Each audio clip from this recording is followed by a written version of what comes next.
Treneri, sveikinimai su pergale. Šiandien visi gavo pasižaisti, visi įnešė indėlį. Didžiausia šio sezono pergalė. Ką galite pasakyti? Nieko, tik tai šiandien turim pasidžiaugti ir žiūrėti dabar jau į sekančias rungtynės su Kretinga. Šiandien galėjot ir daugiau duoti laiko visiems pasižaisti ir galbūt tiem, kuriem reikėjo pasitikėjimo. Ir Stankevičius pagaliau tritaškį ir pataikė, ir Setterfieldas antroji mačo pusėje pasikūrė. Kiek galbūt ir tai džiugina?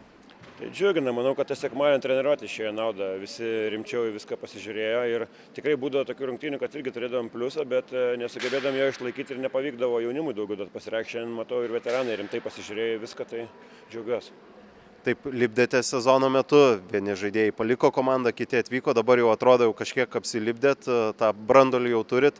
Bancevičių pažįstat puikiai, ko gero net jam ir daug laiko nereikia, kad įsilietų į žaidimą. Ne, tai ir Bancevičių, ir Hopeną, tai jie pas mane sportavo sporto mokykloje, tai čia jiems tik tai truputėlį reikia susipažinti su tai žaidėjais, kurių dar nepažįsta ir viskas. Ačiū.